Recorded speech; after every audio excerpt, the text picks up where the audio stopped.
Oke, karena tadi belum kerekam, jadi bismillahirrahmanirrahim. Assalamualaikum warahmatullahi wabarakatuh. Oke, baru datang lagi. Ya, ntar dulu di pause dulu deh, bentar. Oke, kita masuk kepada materi, yaitu the problem with adjective, adverb, and articles. Seperti saya bilang kemarin-kemarin bahwa adjective itu adalah sebuah kata yang berfungsi untuk memodifikasi keadaan dari sebuah noun.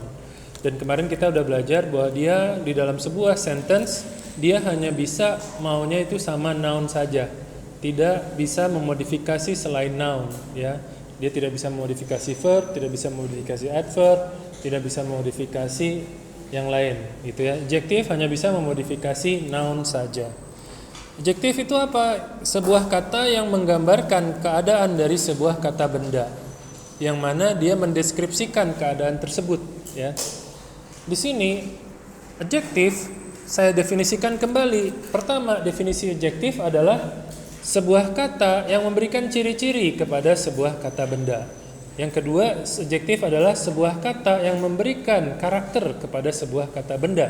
Dan yang ketiga, adjektif adalah sebuah kata yang memberikan label kepada sebuah kata benda. Intinya adalah adanya atribut yang diberikan kepada kata benda, dan atribut itu merupakan ciri-ciri. Ciri-ciri, karakter, atau label, gitu ya. Ada atribut dan itu adalah ciri-ciri, karakter, atau label. Kemudian di sini pada bahasan kita kali ini di bahan kuliahnya itu dikategorikan macam-macam dari adjektif. Ada umur, ada brightness, terangnya, ada color, ada warna, ada distance. Ini cukup untuk dibaca doang. Kita cukup tahu aja. Karena ini tidak perlu dihafal, kecuali ya kalian bisa menghafalnya, itu lebih bagus, ya. Ini untuk dibaca. Kemudian ada emotion, ada material, ada nationality, ada opinion, dan ada religion. Kemudian ada shape, ada size, ada sound, ada speed, ada taste, time, touch. Taste, time, touch.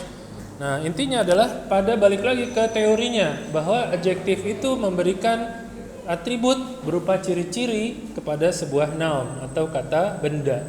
Itu aja yang dipegang, ya.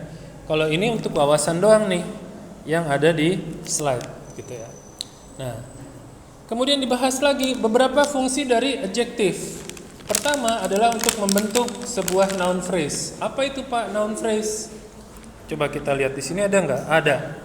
Noun phrase itu didefinisikan sebagai kelompok kata-kata yang berpusat di sekitar kata benda.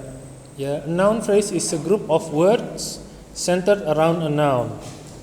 It includes the noun and other words that modify or describe the noun. The basic structure of a noun phrase is noun, determiner, adjective, and prepositional phrase. Jadi noun phrase itu apa, Pak?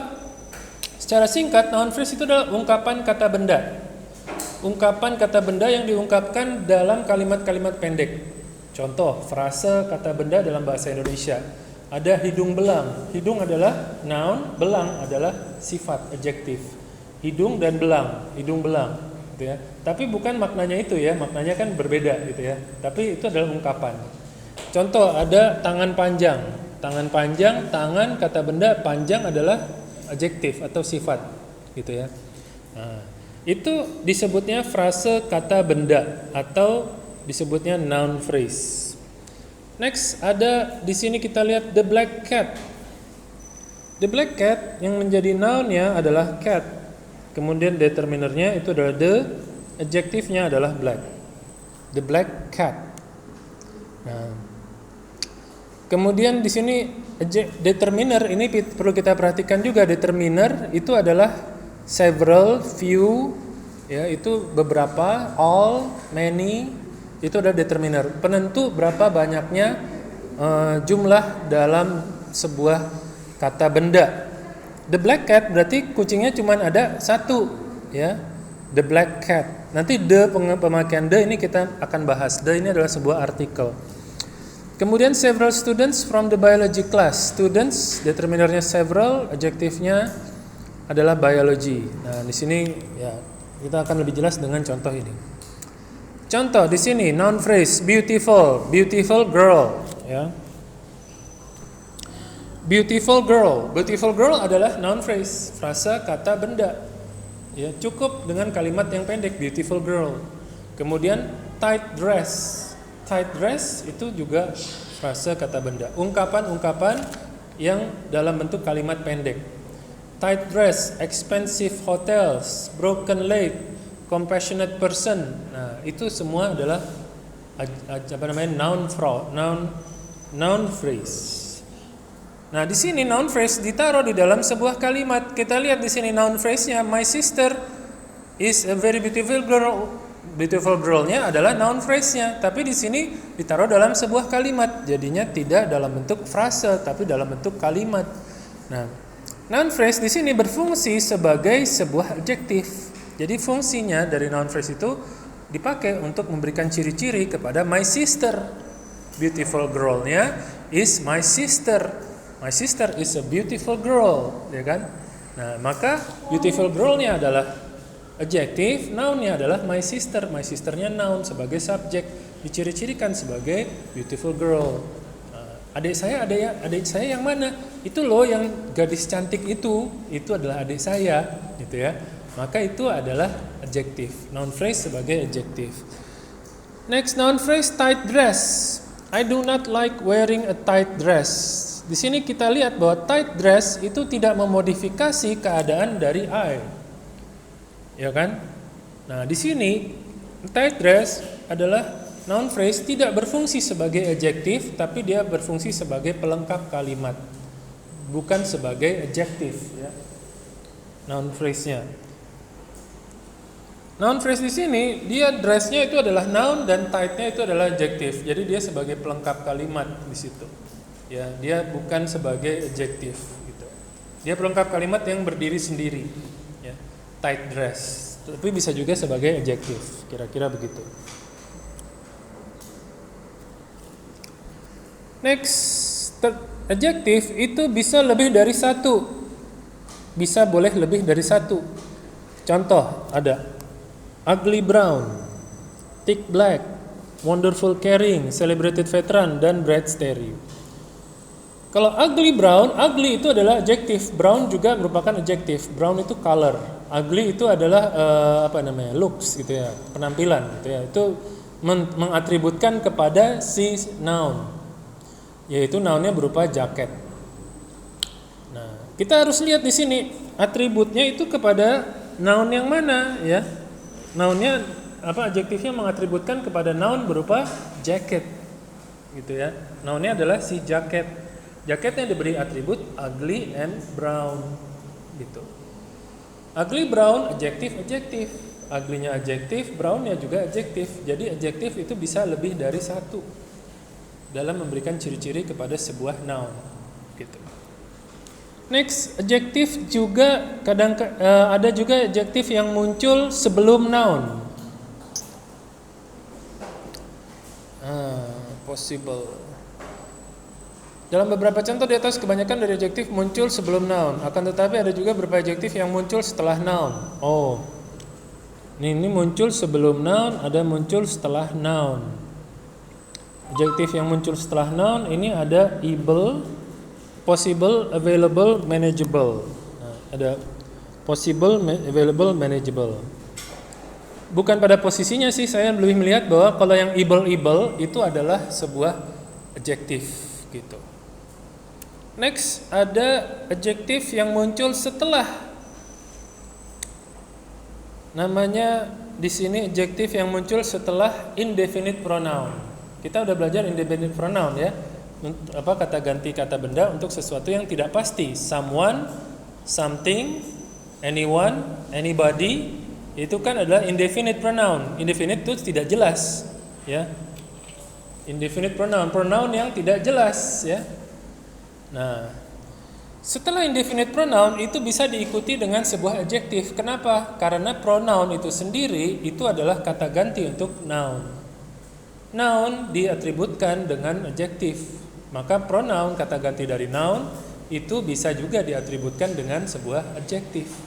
Contoh di sini. Nothing good ever comes out from a situation like this. Nothing good ever comes out from a situation like this. Nothing-nya itu adalah subjeknya, dia adalah pronoun, namanya indefinite pronoun. Nothing good. Good itu kita belajar kemarin bahwa good itu adalah sebuah adjektif. Yang adverb adalah well, ya kan? Nothing good ever comes out. Nothing-nya diatributkan, diciri-cirikan dengan good gitu. Dikasih karakter good, nothing good. Nah, nothing-nya adalah sesuatu. Ada sesuatu yang tidak jelas, nothing, tidak ada gitu ya. Nah, sesuatu yang tidak jelas indefinite pronoun. Atau lebih mudah lagi kalau kita pahami yang kalimat kedua. I read something interesting in the newspaper today. I read something interesting in the newspaper today. Something-nya adalah indefinite pronoun. Sesuatu yang menarik, ya kan? Sesuatunya apa? Sesuatunya tidak tahu, ya kan? Ini gak jelas, tidak perlu dikasih detailnya juga karena memang dipakainya itu bebas. Something interesting. Something interesting, interesting itu bukanlah sebuah gerund. Kalau kita belajar itu gerund adalah verb ditambah ing. Nah, saya udah tanya kepada ChatGPT, interesting itu adalah adjective karena dia adalah satu kata. Menarik. Kalau interest itu minat, tapi interesting itu menarik.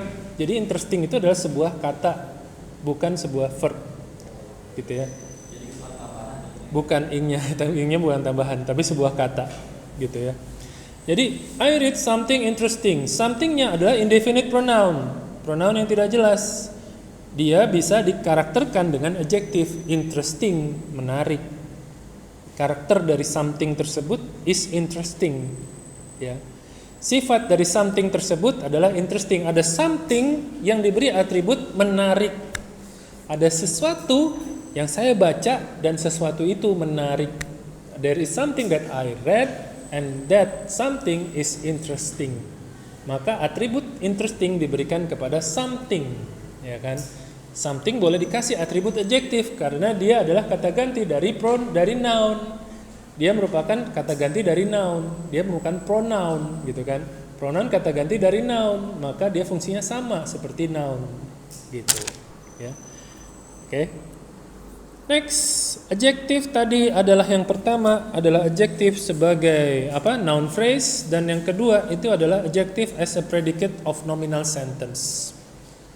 Kita lihat di sini ada kata predicate dan ada kata nominal sentence yang belum kita pahami. Predikat itu apa, Pak? Predikat dalam bahasa Indonesia artinya berbeda dengan predikat dalam bahasa Inggris. Predikat dalam bahasa Indonesia itu artinya kata kerja. Tapi predikat dalam bahasa Inggris artinya seluruh kata, seluruh komponen kata selain subjek. Itu adalah predikat. Jadi verb itu termasuk predikat, adverb termasuk predikat, adjective termasuk predikat, gitu. Ya. Adjektif sebagai, kalau di sini kita bilangnya pelengkap kalimat dari nominal sentence, dari kalimat nominal. Kalimat nominal apalagi tuh, Pak? Kalimat nominal adalah sebuah kalimat yang mendefinisikan things. Ya, a sentence that define things, gitu. Dia kalimatnya mendefinisikan segala sesuatu. Contoh di sini. Ada di sini nominal sentence. Ini basic structure-nya, subject, linking verb atau copular verb dan subject complement. Nominal sentence dicirikan adanya copula. Copula itu adalah is dan are. Ini adalah Budi. Budi adalah adik saya. Ya. Andi adalah bapak saya. Tuti adalah ibu saya. Yang adalah itu loh. Tuti is my mother, Andi is my father, ya. Didefinisikan itu, ya kan? Definisi.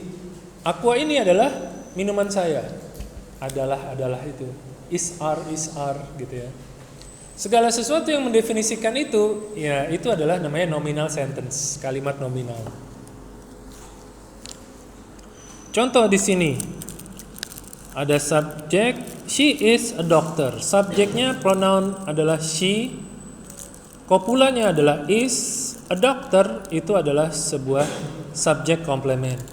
Tapi kalau lebih lengkapnya ini lihat yang nomor 2. Karena kita membahas tentang adjective sebagai predicate of nominal sentence.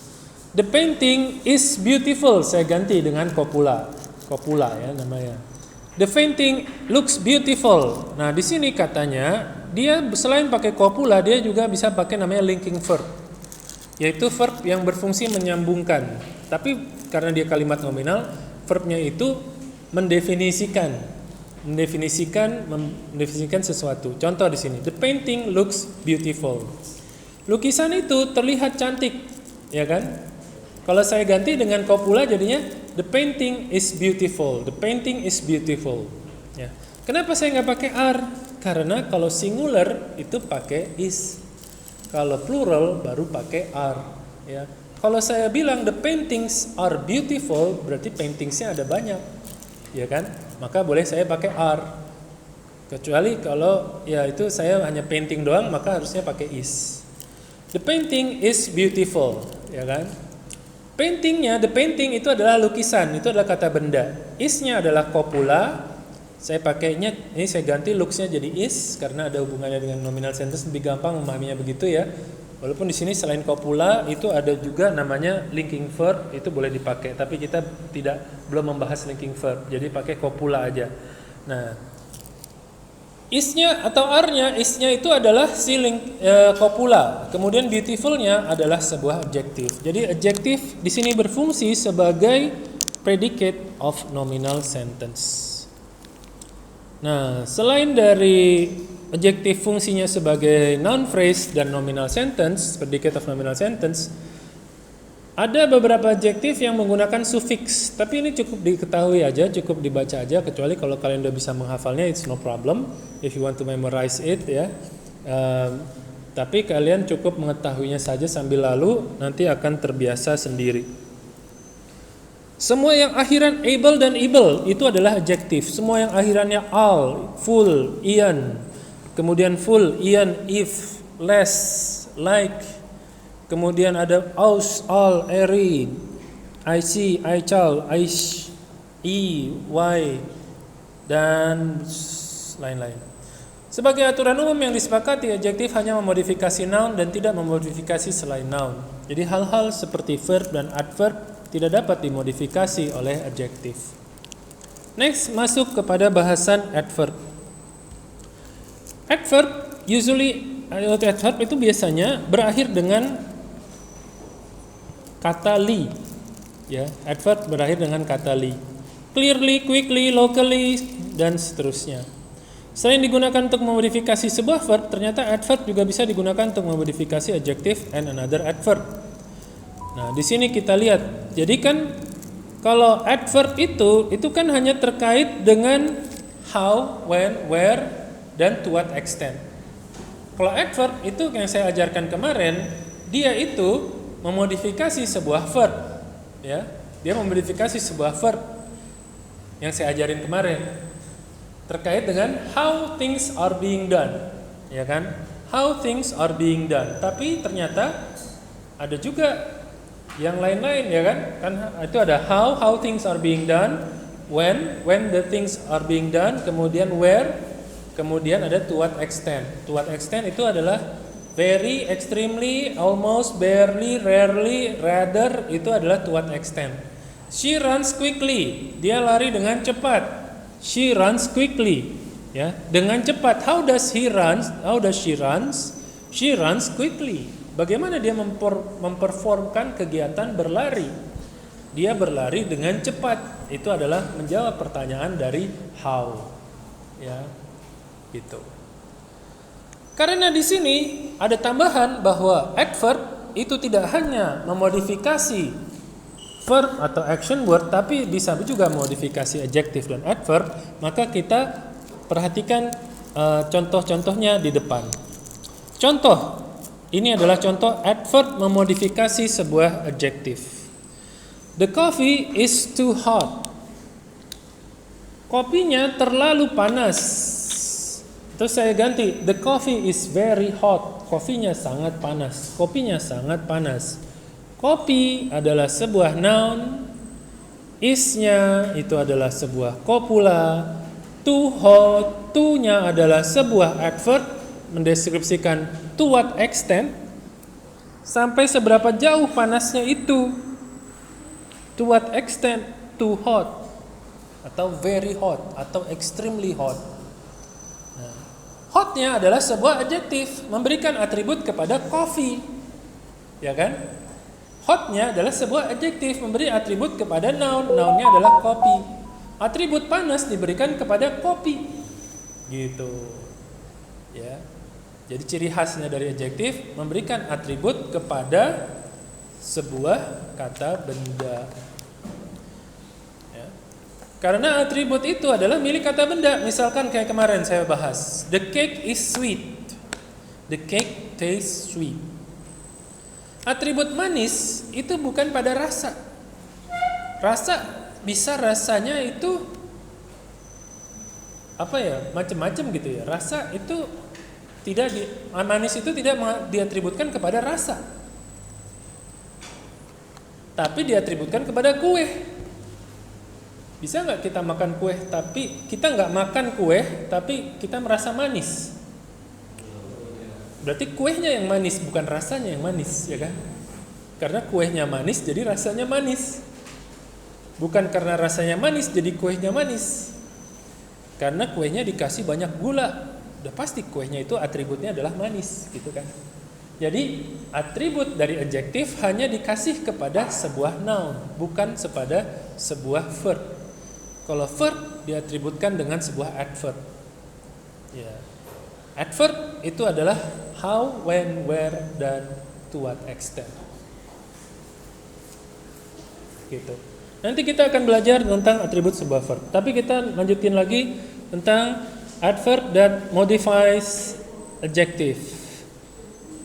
Number 2, the girl is very beautiful. Very adalah sebuah adverb. To what extent? Berarti di sini adjektif dipakai, adverb dipakai untuk memodifikasi adjektif. Adverbnya adalah to what extent, sampai seberapa jauh. Ya. Karena keadaan dari to what extent itu bisa memodifikasi keadaan dari adjektif. Contoh di sini, that girl is very beautiful. Gadis itu sangat cantik. Kalau saya rubah, that girl is almost beautiful. Beda dengan very beautiful. Kalau hampir cantik beda dengan sangat cantik, ya kan? Keadaannya berubah kan? Keadaan hampir cantik berarti kan dia nggak cantik dong? Iya. Almost, hampir.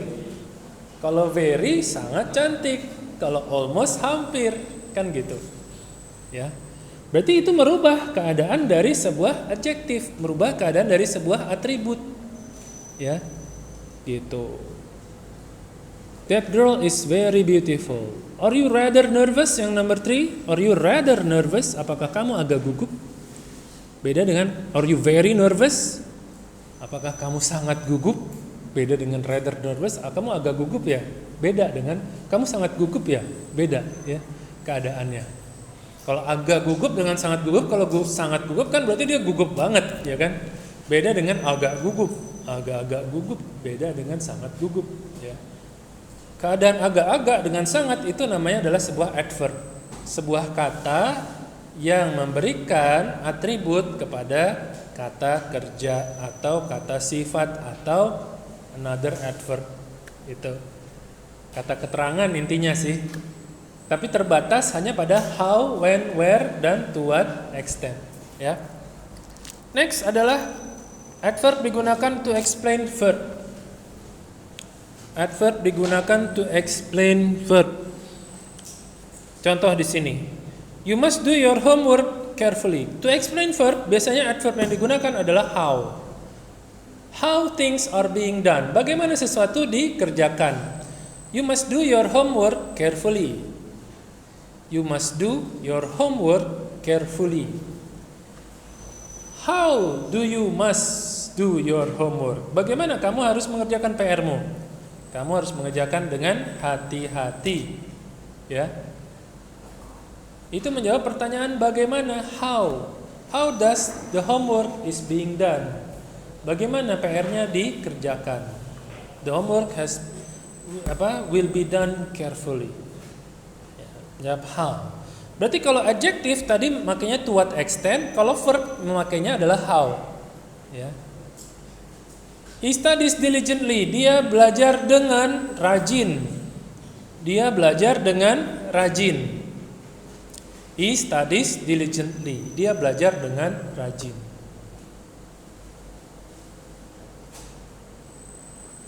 Menjawab pertanyaan, bagaimana dia belajar? Dia belajar dengan rajin. How does he studies? He studies diligently. Gitu. Karena ini adalah sebuah verb. Makanya adverb keterangan berupa how things are being done. Kemudian, can you speak English fluently? Can you speak English fluently? Bisakah kamu mengucapkan bahasa Inggris dengan lancar? Fluently itu lancar. Ya. Bagaimana dia mengucapkan bahasa Inggris? Dengan lancar. How does he speak English? He speaks fluently. Dia mengucapkan bahasa Inggris dengan lancar, gitu. Next, kalau tadi ada to explain an adjective, to explain a verb, next adalah to explain an adverb. Kalau adverb yang dipakai biasanya bisa semuanya dipakai. Bisa how, bisa when, bisa where, bisa juga to what extent. Dipakai semuanya dalam satu kalimat itu bisa. Contoh di sini. I worked hard yesterday. Hardnya adalah sebuah adverb mengatakan how. How do I work yesterday? Bagaimana dia bekerja? How does he work? He worked hard. Dia bekerja dengan keras. Hard adalah sebuah adverb karena memberikan keterangan how kepada work, ya kan? Pada work adalah sebuah verb. Work hard, kerja keras. Kalau mau saya pakai empat-empatnya bisa di sini. Yesterday ini adalah adverb tentang when. When does he works hard? He works hard yesterday. When, gitu ya. Saya pakai empat-empatnya. I work very hard yesterday in the campus. I worked very hard yesterday in the campus. Adverb ada how, ada when, ada where, dan to what extent. Very adalah to what extent. I work very to what extent. Hard itu how, yesterday itu when, in the campus itu adalah where. Ya. Where does I work? Where do I work hard? I work hard in the campus, gitu ya. Do I work hard? No, I work very hard. Very hard pakai to what extent, gitu ya. She is walking too fast. Sini kita lihat fast itu adalah sebuah adjektif, tapi dia bisa berfungsi sebagai sebuah adverb. Tergantung pada sentence-nya, gitu ya. Fast di sini. Fast mana nih? Oh, ini salah. Oh iya. Oh, too fast nih. She is walking too fast. Yang tadi ini yang I work hard yesterday ini ada di sini ya untuk yang melihat di YouTube ya, kadang-kadang ada delay dikit. Kemudian she is walking too fast. Kalau saya bilang she is fast, maka itu adalah adjektif. Kalau saya bilang she is walking fast, itu adalah adverb, berubah fungsinya. Yang pertama she is fast, berarti dia cekatan. Dia punya sifat cekatan. Dia punya sifat cepat dalam segala hal. Dia makan cepat, dia jalan cepat, dia ngomong cepat, dia apa-apa aja dia selalu cepat. Maka dia sifatnya itu cepat. She is fast, gitu ya. Kalau she is walking fast, dia menerangkan how does she walks. She walks fast, menerangkan sebuah verb. Di sini ada kata to. To bisa saya ganti dengan very atau extremely, ya kan? Ini adalah sebuah to what extent. Very fast. She is walking very fast. She is walking too fast. She is walking too fast. To-nya adalah to what extent, fast-nya adalah how. How does she walk? She walks too fast. Next, pada pertemuan sebelum UTS kita sudah membahas adverbial clause dan mengetahui bahwa adverb secara garis besar menggunakan kata yang menerangkan tentang how something happen, when, where, and to what extent. Selain itu, secara spesifik adverb dibagi menjadi adverb about time, manner, place, and degree, also frequency. Untuk mempelajari lebih mendalam mengenai adverb, Anda dapat melihat file PowerPoint pada pertemuan 3 yang ada di Google Drive. Ada PowerPoint pertemuan 3, itu dibaca kalau mau lebih tahu tentang adverb of time, manner, place, dan degree serta frequency. Penempatan kata modifier di dalam sebuah kalimat dapat menentukan apakah sesuatu itu merupakan adverb atau adjective. Adverb memodifikasi menggunakan how, when, where, and to what extent, dan biasanya ditempatkan pada lokasi sebelum atau sesudah sebuah verb, adjective, atau another verb. Adjective merupakan modifier untuk noun dan hanya bisa memodifikasi noun saja, dan noun yang terdekat dengan adjective tersebutlah yang ia modifikasi. Yang kemarin sudah kita pelajari bahwa tidak boleh adjektif terlalu jauh. Adjektif hanya memodifikasi noun yang terdekat dengan dia, gitu ya. Jadi kalau ada adjektif, noun yang terdekat itulah yang dimodifikasi. Gitu. Next, di sini ada kalimat-kalimat yang dalam bentuknya adjektif itu sama dengan dalam bentuk adverb. Kalau dia fast itu fast, kalau hard itu hard, nearly, early, tergantung pada kalimatnya. Kalau di dalam kalimat itu hanya ada noun, maka dia berfungsi sebagai adjektif. Tapi kalau sebelum dikatakan fast, hard, early itu ada verb, maka dia berfungsi sebagai adverb. Gitu ya. Jadi tergantung pada kalimatnya, ya. Itu. Kalau misalkan ada adverb, kemudian ada noun, kemudian ada kata fast, early, hard, far, dan lain-lain, maka dia berfungsi sebagai adjektif karena dia dekatnya dengan noun, bukan dekat dengan verb. Kalau ada verb, noun, adjektif, maka dia berfungsi sebagai adjektif. Kalau ada verb, noun, dan ada kata-kata ini. Tapi kalau ada noun, verb, kemudian ada kata-kata ini, she walks fast, she walks fast, ya kan? Maka fast-nya itu menjadi adverb menerangkan bagaimana dia jalan. Bukan she is fast, tapi she walks fast. Dia hanya jalannya cepat, tapi untuk hal-hal lain tidak cepat. Gitu, ya. Ini perlu kita pahami nanti karena pas latihan kalian akan menghadapi situasi-situasi yang memerlukan pertimbangan-pertimbangan ini, gitu. Ini contoh-contohnya, ya.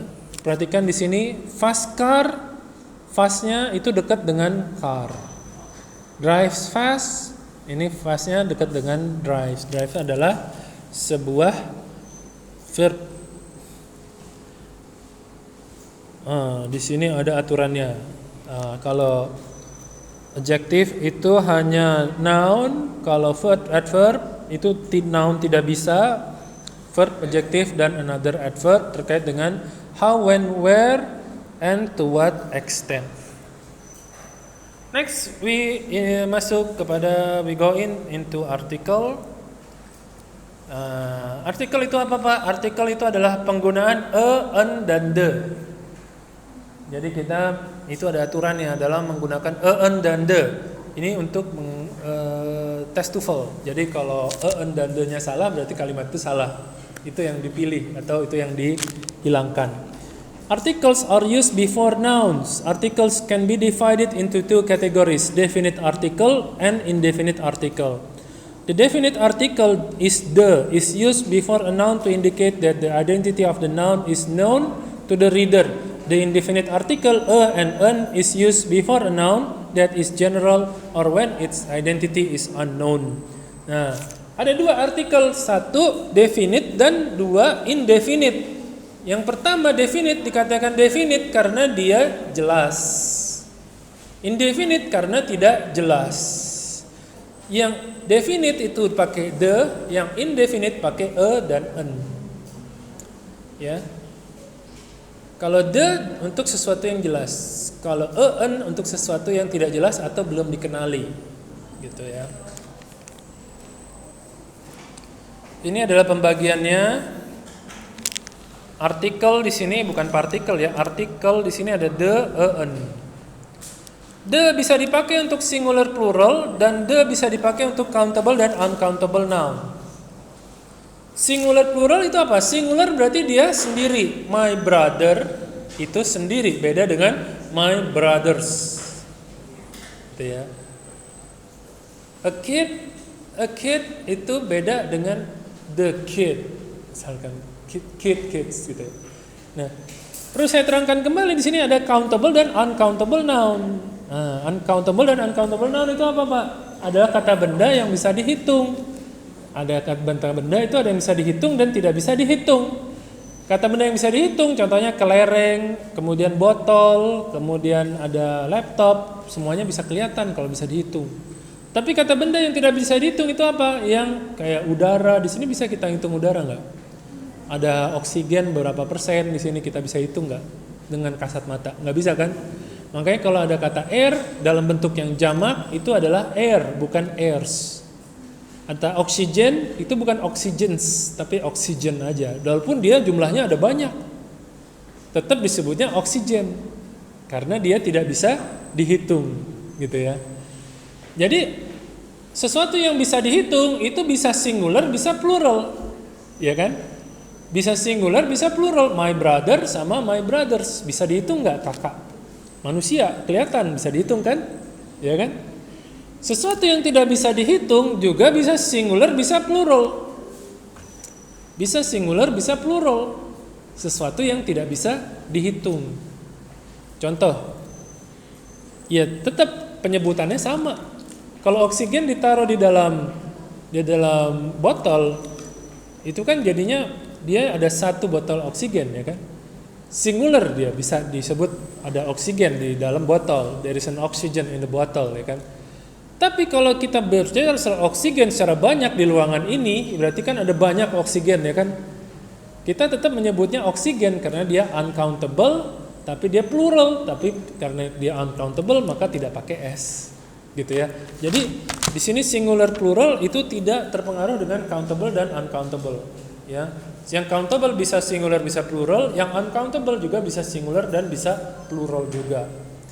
Kemudian ada penggunaan artikel e dan en.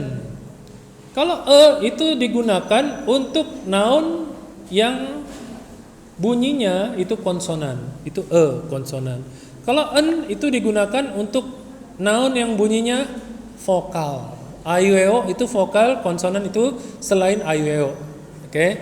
Nah, ini hanya untuk yang countable aja. Karena en itu adalah untuk sesuatu yang singular doang. Kalau yang singular itu pasti harus bisa dihitung. Dia cuma bisa ada satu doang. Jadi dia harus bisa dihitung ada satu aja. Gitu ya. Contoh di sini. Oh, ini masih itu ya tadi ya. Tadi udah jelas di dalam grafik tadi. Ini ada tambahan di sini. Untuk sesuatu yang umum maka tidak pakai artikel. Sesuatu yang umum. Nanti kita akan tahu sesuatu yang umum itu contohnya gimana, Pak? Nanti ada contohnya. Nah, contoh di sini kita lihat penggunaan e dan en. Saya bilang tadi kalau e itu untuk pakai konsonan, kalau en untuk pakai vokal, ya. Kita lihat di sini kalimatnya. I think an animal is in the garage. An itu adalah untuk pakai yang vokal. Vokal itu adalah a, i, u, e, o. Berarti an animal, an animal itu adalah vokal. An animal. Kemudian we are looking for an apartment. An apartment, ya.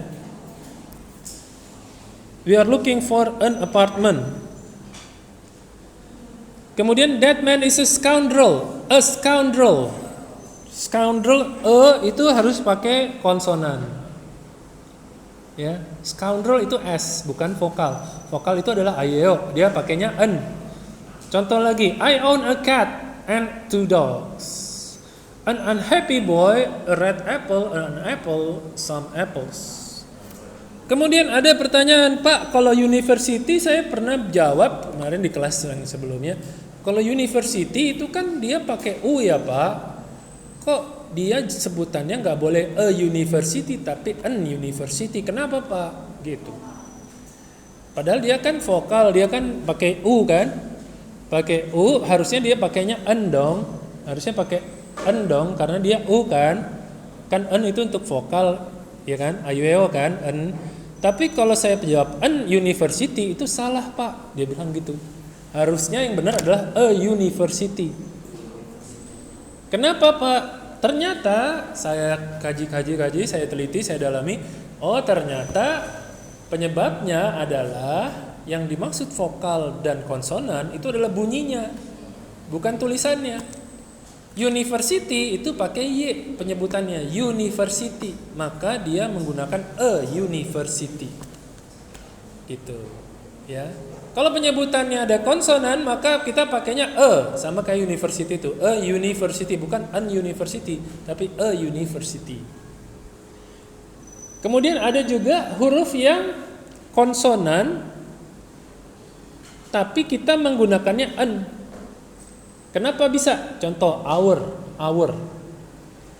itu kan jam, ya kan? Tulisannya hour kan, hour. Tapi bunyinya itu haknya itu ditipisin. Haknya ditipisin jadi hour. Enggak ada haknya. Jadi hour kan, an hour. Makanya kita menggunakan an karena penyebutannya adalah vokal, an hour. Bukan a hour, tapi an hour gitu. Karena haknya itu dimatikan. Yang ada adalah vokalnya doang, an hour. Ya kan? Itu kayak our, an hour. Gitu, ya. Jadi hati-hati dengan bunyinya, bukan hati-hati dengan tulisannya. Gitu. Next adalah penggunaan artikel the. Artikel the digunakan untuk sesuatu yang singular dan plural, dan itu adalah sesuatu yang sudah diketahui. Nah, di sini ada 3 hal yang kita menggunakan artikel the. Artikel the, tunggu dulu buat yang. Nah, di sini artikel the digunakan untuk sesuatu yang sudah disebutkan sebelumnya. Itu yang pertama. Artikel the is used when a particular noun has already been mentioned previously. For example, I ate an apple yesterday. The apple was juicy and delicious. I ate an apple yesterday. The apple was juicy and delicious. The apple has been mentioned before. Makanya boleh menggunakan the. Harusnya saya menggunakan pronoun di sini. Tapi saya menggunakan noun, maka harus tambahin the karena udah di-mention sebelumnya. Harusnya saya bilangnya gini, I ate an apple yesterday. It was juicy and delicious. Harusnya saya pakai pronoun. Kalau saya pakai noun, tambahin the. Ya. Number 2, article the is used when an adjective to restrict its identity. Article the is used to restrict its identity. Contoh, the boy sitting next to me raised his hand. The boy sitting next to me raised his hand. The boy itu merestrict identitas dari orang yang mengangkat tangannya. Bukan the man, bukan the woman, bukan the grandpa, bukan the grandma, bukan the cat, tapi he is the boy. Meaning that it has been restricted. Its identity has been restricted. Jadi khusus pada the boy. Ya. Pada the boy. Thank you for the advice you gave me. Which advice? The advice. Restrict its identity. The advice that yang orang yang tahu hanya mereka berdua. The advice. Identitasnya adalah nasihat itu loh, nasihat yang itu loh, gitu. The advice. Restrict its identity. Okay. Kemudian number 3, the article the when the noun refers to something or someone that is unique. Sesuatu yang unik memakai the. The theory of relativity, the theory of financial management, the theory of apa, misalkan itu unik. Unik itu artinya apa Pak? Unik berarti cuman ada satu, nggak ada lagi yang lain. Unik gitu ya. Cuman ada satu. The 2003 federal budget itu juga unik. Cuman ada satu. Kemudian the digunakan untuk United Countries, large regions. Intinya sih ini udah kayak the yang udah biasa dipakai. Kalau yang tadi kan aturan-aturannya ya. Kalau ini the-nya untuk United Countries. Contoh, the United States of America, the United Emirat Arab, the UAE, the United Arab Emirates. Itu karena United Countries, ada negara-negara berserikat menjadi satu. The United States, the United Emirat Arab, the United Arab Emirates gitu. The Sacramento River. Nah, tapi kalau bukan negara yang bersatu, itu tidak pakai the. Contohnya Indonesia, bukan the Indonesia. Jepang, bukan the Japan, tapi Japan aja, Jepang. Ini ada streets, nama jalan, jangan pakai the. Parks, nama taman, nama kota, bukan the Jakarta, tapi cukup Jakarta. Most countries, continent based, single lakes, single mountains and islands. Next adalah untuk sesuatu yang general. Untuk sesuatu yang general tidak boleh menggunakan artikel. Contoh di sini. Trees are beautiful in the fall. Pohon-pohon itu cantik ketika musim gugur karena dia menggugurkan daun, maka dia jadinya cantik. Pemandangannya jadi indah. Trees are beautiful. Trees yang mana, Pak? Semua pohon. Semua pohon ketika musim gugur itu indah. Ya kan? Contoh yang paling gampang, I do not like coffee, berarti seluruh kopi saya nggak suka. I do not like all coffee. Kalau saya tidak pakai the coffee, tidak pakai an coffee atau a coffee, berarti itu adalah seluruh kopi. Memang aturannya kalau seluruhnya yang dimaksud adalah itu tidak menggunakan artikel. Jangan pakai artikel. Ya. Kalau misalkan saya pakai I do not like the coffee, berarti saya sudah nyobain kopi, kemudian kopi yang unik itu yang sedang ada saya di cangkir, sedang saya minum di cangkir, yang unik cuma ada satu, ya kan? Kan yang saya minum cuma ada satu kopinya, bukan seluruh kopi. Kopi yang ini saya nggak suka. I do not like the coffee. Bukan I do not like coffee. Berarti kalau I do not like coffee, berarti seluruh kopi saya nggak suka. I do not like the coffee. I want another one. I want another type of coffee. Saya tidak suka cappuccino. Saya sukanya apa? Espresso, atau saya sukanya macchiato, gitu kan? Atau saya sukanya kopi Sumatera, gitu. Tapi saya nggak suka the coffee. I do not like the coffee, but I like something else. I like cappuccino, for example. I like cappuccino, but I do not like the coffee that you have offered me. Ya, gitu. Ya. The coffee-nya harus unik gitu. Cuman ada satu, pakai the. Kalau seluruh kopi, jangan pakai the, jangan pakai jangan pakai n. I do not like coffee. Saya tidak suka kopi. Saya tidak minum kopi. I do not drink coffee. Jadi seluruh kopi saya tidak minum karena saya nggak suka, gitu ya. Kemudian kalau hanya untuk hal yang terbatas, maka gunakan some. Kayak gini. I would love some coffee right now. Sebagian kopi. Jadi kalau saya bilang I like some of instant coffee in the cafeteria. I like some instant coffee in the cafeteria. Some itu sebagian itu bisa artinya satu, bisa artinya dua, bisa artinya tiga, bisa artinya empat. Ada 5 kopi instan, ada Torabika cappuccino, ada Good Day cappuccino, ada Good Day avocado, ada Tora coffee, ada apa lagi? Kapal api, ya kan? Ada apa lagi tuh? Ada banyak lah ya. Kalau saya suka 4 dari kopi itu juga some. Saya suka itu some, kalau sukanya 4 itu some, saya suka cuma 1 juga some. Tapi saya membatasi bahwa sebagian saya suka, sebagian tidak. Kalau saya tidak pakai some, maka semuanya tidak suka, gitu ya. Next, udah selesai. Nah, tugas karena masih banyak waktunya. Tugasnya adalah exercise 1, exercise 2, and exercise 3. Ini gunanya untuk mengaplikasikan segala hal yang sudah kalian pelajari tadi. Ya. Download modulnya di e-learning, kemudian kerjakan latihan soal exercise 1, exercise 2, dan exercise 3. Oke, itu aja.